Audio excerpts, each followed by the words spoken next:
supplied 100 kilos of heroin and 2 kilos of methamphetamines to agents posing as dealers back in 2014. Now, when it comes to drugs, of course, I do not know, is it a failure by Kenyan authorities to actually handle, because their cashiers have been accused of this problem for so many years, starting from their father. But it's only now that we see the US coming in that you see such action being taken, that even the courts have summoned the DCI director, the police IG, to go explain the whereabouts of these individuals, because they were fighting expedition, and the special forces came in and took them away. And it's, if you read the story on the Standard, it looks like a script of a movie.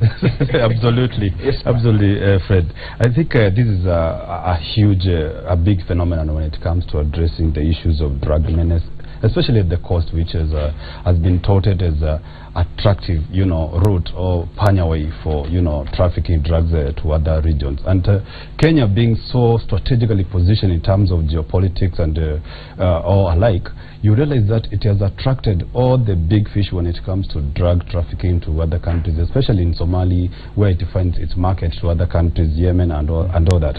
And having said, you realize that this kind of ruling that actually has made these guys to be deported to the US is actually a huge breakthrough in the fight against these drugs, because this is a huge statement that Kenya is making, that it's really willing even to go to an extent of handing its citizens over to be tried in a foreign country, which is not something that we are treated to every day.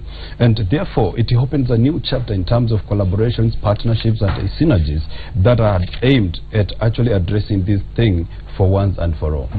Now, yesterday we had the president who was in Mombasa, and he said something. He pronounced himself on the matter same day. He said that now they're going for the big guys, the big drug barons, and not the small peddlers. But surely this has been a problem for so long. Why now? Just when now we are seeing these things happening, is this when we are realizing there was a problem? No, it's not when we're realizing, but I think to go by what he said, now they're going for the big guys. It is important to say that the drug trafficking cartels are a very intricate network, and to start getting the people who bear, let me use the terms of the greatest responsibility, the big guys, the guys who are actually moving and dealing, not the small peddlers on the streets, but actually the people who are actually moving it through internationally. I think it is a win, especially for the in the Kenyan context, for the president to be able to even negotiate, I think, with the intelligence of the US and the intelligence here, and to see that some of the, because most of the times we have seen that our police forces have been implicated in some of the drug trafficking, and this is showing that the president has commitment to see that drug trafficking is curtailed in the country, and so it is a good show for Kenya to be able to. Yes, and of course the intricacies that go behind all this drama that we now see on the front pages of the dailies. We do understand from one of the stories that the anti-drug unit that was in that region had actually just been moved before these people were arrested. And the court process was still on. The court process was still on. The judge had not pronounced, the court had not pronounced itself on the extradition matter. They went behind the court. In fact, the court had given an order to the IG and DCI to actually, DCI director to actually produce these suspects before court. It means there's a lot of drama, especially within the police force, because it's a new, they've listed at least 3-4 different special units that went in to arrest these people. They were not even from Mombasa. The whole team from Mombasa that deals with drugs had been transferred to a different area. There's a lot of rot in this thing. The Happy New Year. This is the first time. We're meeting here. Thank you. I served as the chairman of the Kenya Alcohol Control and Policy Alliance, and also I've done some work in the fight against drugs. And let me tell you, what you need to address these issues, very high political will. As in, and you can see very clearly that even when the president arrives there, the first thing he actually pronounced himself on the same, because this is something that involves many players. You have the suppliers, and you also have the dealers, and then you have the victims. most of the time we see the faces. That's the people who've been affected, and these are the children of the, as in the common man, and also the children of the rich.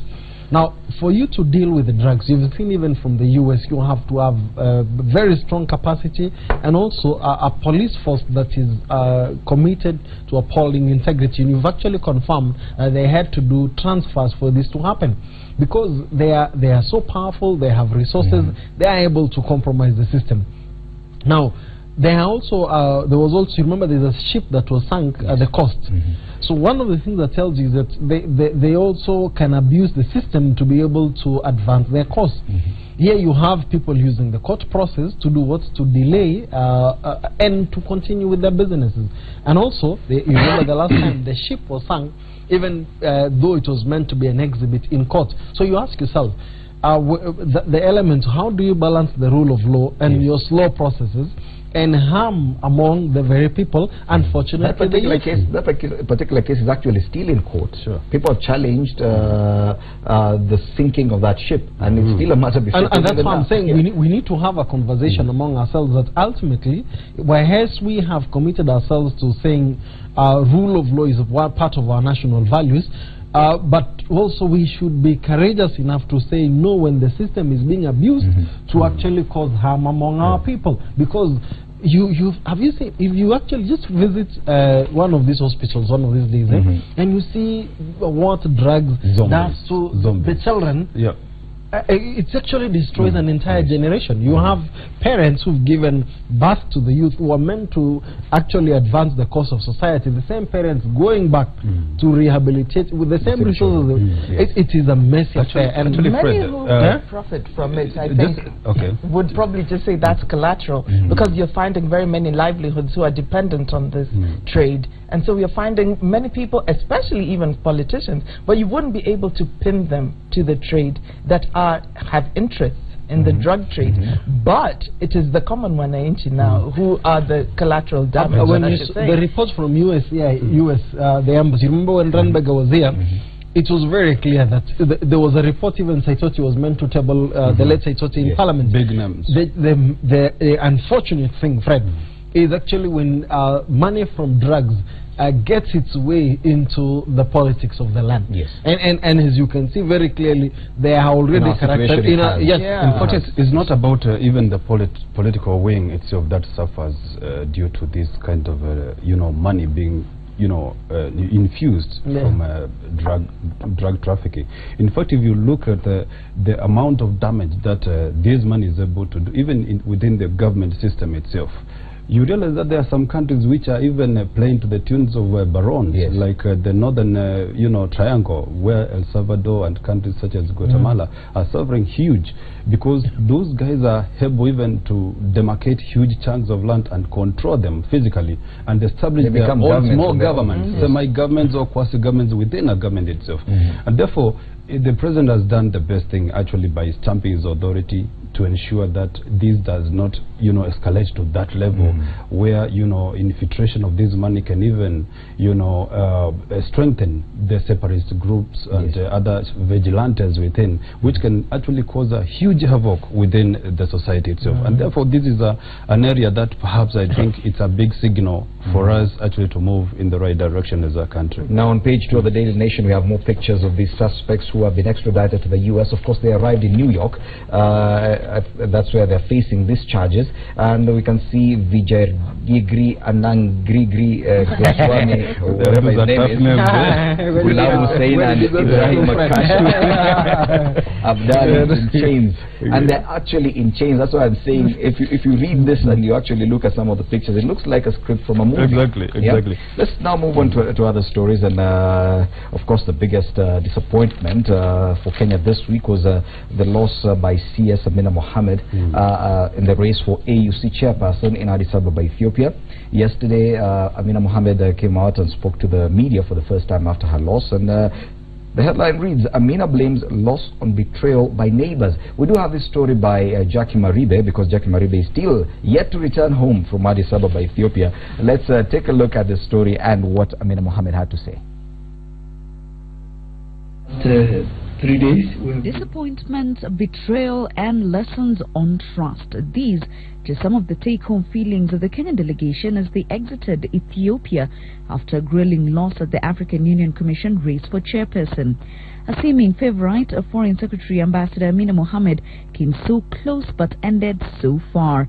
And from where she sits, it is testament that the African continent has a long way to go on lessons of unity. Appearances are deceptive. I think we're very honest people, so it's difficult to deal with deceptive people.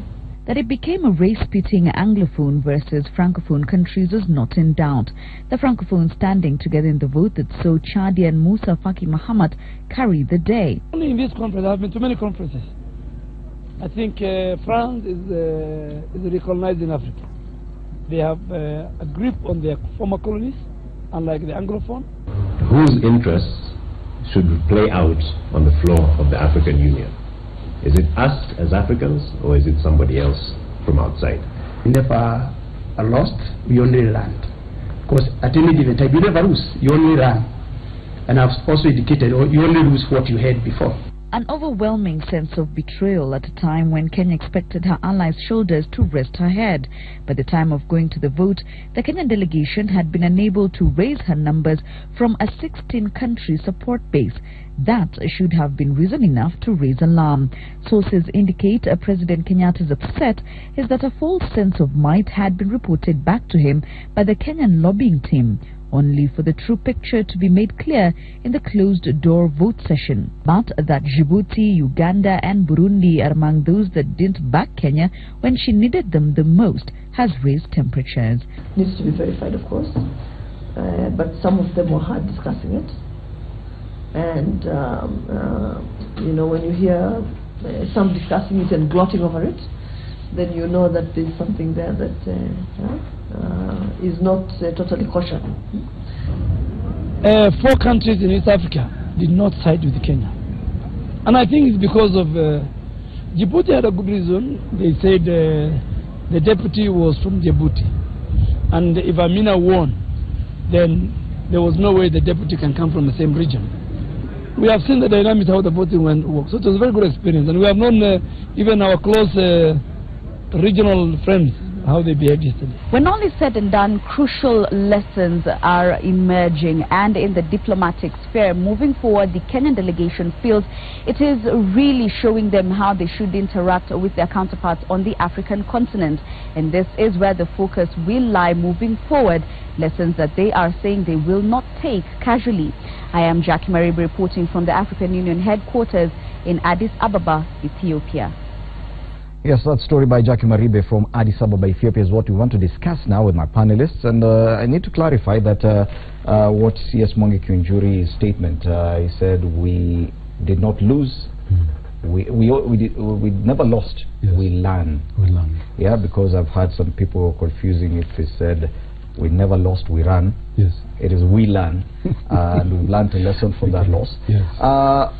Let's now, because we're talking about betrayal, and if you, that entire story, they mentioned close neighbors, they mentioned the 4 neighbors, they mentioned those who had good reasons, or could have had good reasons, but they're not mentioning one country. We can mention it here, Uganda. What happened there? Clearly, if they had a good reason, the majority leader would have mentioned it, mentioned the good reason that Djibouti had, mentioned another good reason that probably Burundi had. But Tanzania, Uganda. But Tanzania has not really been accused of failing to vote with Kenya. But Uganda clearly did not vote with Kenya. If you remember, Fred, is that in the last year, actually Uganda had a candidate. The only problem was that it was not able to marshal the requisite numbers to be able to be voted, and that's why they deferred that decision to January. So you can understand where Uganda is coming from, that we feel that when our time was, when we wanted the push and the kind of support we anticipated, we did not get. And also remember, if Amina Mohammed was to become the chair of the commission, that would have increased and raised the profile of Kenya at a regional level. And I think also the senior most president in the region currently, is President Museveni. So you can see the element of regional politics.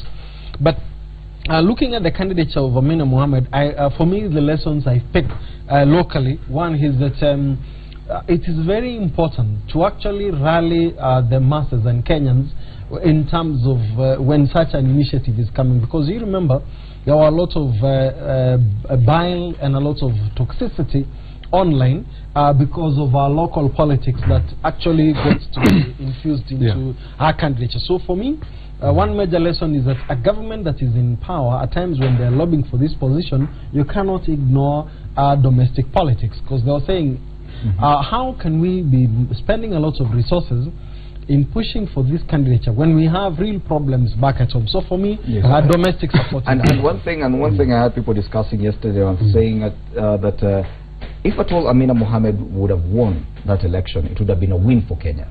But her loss is a loss for Jubilee. That's what I say. I want to first start by congratulating her for putting up such a spirited campaign. As an individual, she really has shown character to go out and go for a position for Africa, and it would have been a win for Kenya. And so we are smarting from the defeat. So the loss is also for Kenya. The loss is also for Kenya, and for us women, and I think that also played a little bit with Africa keeping tradition and culture. But of course, as you say, Uganda, why did they betray us, and what's the problem? Is there a discrepancy with what we say and what we do? Because I feel that they felt like Africa supported Kenya, Kenya's case with the ICC, and having the president and deputy president like get out of those cases. And so, I mean, we've done that for you, now let someone else have something. And besides, the vice chair was from Kenya, and so I think that also had a play.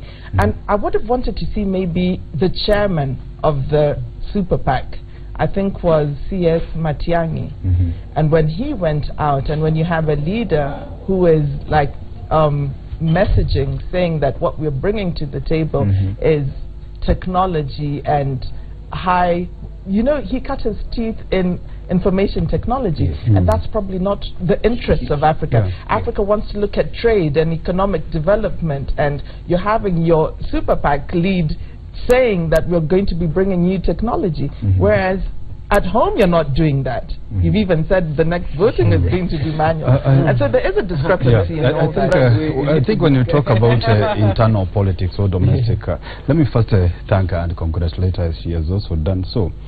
And her being a woman, she suffered a lot of, you know, backlashes from here, several setbacks, because the candidature of a woman normally is not easy, and a woman to compete on the same platform with men in any elective position comes with a lot of challenges. Yes, you also succeed a woman. Exactly. And in fact, that's one of my bases of my argument in the sense that many factors have been floated on the reasons why she lost, and one of the issues being gender issues.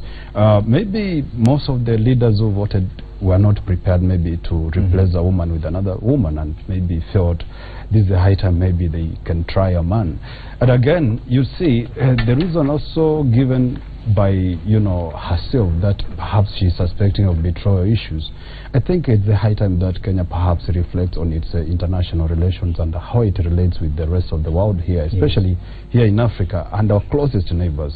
Because before you go to fish in the deeper seas, I think you have to try even near the shores and ensure that at least you have exhausted all the avenues for that. The big fish. And they will have repercussions to say that Uganda betrayed us. We've had long working relationship with it. What will that do for our trade and investment? And as the and Uganda really is one of our biggest partners in trading, and of course they are also beneficiaries, being a landlocked country. We should have seen maybe the CS Phyllis Kandie come out and maybe lobby the East African countries and the Comesa region more towards now seeing that Amina gets this win, than to come back and say that Uganda has let us down, Tanzania has let us down, our neighbors have let us down, of course, and these are people that we really are relying on. So there will be repercussions on this. Most of the blocks like SADC, ECOWAS, tended to vote in unison. They didn't keep their words in the first place. In fact, SADC supported Amina to some point. Then they said, as long as Amina is no longer the candidate, then they withdraw from the vote. But one of the most interesting bites from Amina Mohammed's interview there was when she said, in fact, some of them were hard talking about it, and they were gloating over it. And it boils down to how we relate. And Kenya's foreign policy, now that we have a policy analyst and a governance expert, these are things we never discuss. Even in an election year, we talk about other issues, the economy, corruption, health matters, and roads and stuff like that. Foreign policy and foreign relations, right now, whoever is going to be president or whoever is running against President Uhuru Kenyatta, their foreign policy, no one has an idea. The president himself does not discuss that much. The country has a foreign policy. The country does have, but as an individual, an individual candidate, you look at the elections in the US that we saw last year, even in terms of their debates, the foreign policy is usually one of the biggest chunks where you have to explain what is your foreign policy to the country. I think first is that we look at the history of our politics. The history of our politics has been very clear. The tribe has been the rallying point. So it's an unfortunate reality that for us, our mobilization has always been on an mobilize the tribes, come to the table, get what you want. So as the democracy evolves and grows, what is going to happen is that other things tend to take center stage. So foreign policy increasingly is going to be an issue. For example, we have lost, we do not know even the number of soldiers we've lost in Somalia and currently. So you can be sure that in this election 2017, one of the things that is going to happen is that foreign policy will come to the debate, because people will ask, what are you going to do about the war in Somalia? The other thing that is going to emerge is that because of what has happened with Amina Mohammed, is that one of the questions, if you remember the co-principal Kalonzo Musyoka in his comments yesterday said that the loss of Amina is actually a demonstration that other African countries has lost confidence with the Jubilee administration. That is a foreign policy position. Yes, but because the Amina Mohammed and even the Jubilee administration have been applauded for getting bigwigs, big leaders in the country, in the world. President Barack Obama, the Chinese premier, the Indian Prime Minister, the Pope. You know, all these big guys coming to Kenya, trooping to Kenya at some point. 35 heads of states converging in Nairobi, and it all looked very nice, but then again, we're seeing what is happening in with our immediate neighbors. Uganda has moved to Tanzania when it comes to the oil pipeline. Tanzania, you saw that spot when the energy team went to try and survey some things, and they were actually restrained somewhere. This part with the military in South Sudan. What is happening in Somalia? How are we getting it so wrong with our immediate neighbors, but getting it right with the guys? I think, as you have alluded to, Amina's CV it really shows what she was bringing to the table. But with policy comes relation, and these two have to go hand in hand. With relationships, they take time. You need to see where we're faulting. If there have been trade relations that are going sour, as we saw that once upon a time, Uganda was moving, now it's straight to Tanzania, and was saying that they're going to use the rail from there, then we would have moved in to see where's the problem. These are close relations, and you have to start in-house with the East African countries and to see where is the problem, and then begin to address it. So even as you've got the policies of going out there and getting the international partners, you have to also look within and start now working on your relationships with your neighbors. Does it exactly? She has really put it very well. And I think when you talk about her CV, I think her mobilization power is skyrocketing in terms of her ability to amass that kind of traffic that we have experienced in the last couple of months here in this country.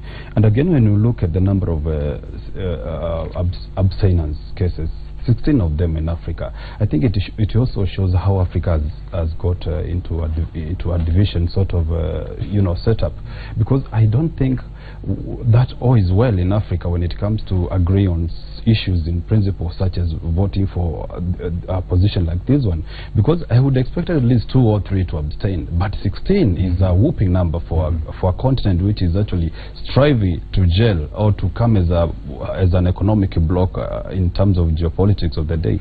And therefore it sends a signal to the rest of the world that there is need for us as Africans to sit down and perhaps iron our differences and strive to find a commonality or a common ground for us to be able to address issues which which are, common in terms of our countries. We should celebrate Amina Mohammed. I think one of the things that I would challenge the media one of these days is to do a profile. There are lessons that have come from this, as you've pointed out. Actually, one of the reasons why we had, for example, the position for women rep, I'm discussing with her for reasons that are known between the two of us, is to also demonstrate the importance of dealing with barriers that women have to go through for them to participate and to be on the table. So I think Amina Mohammed has done the country proud.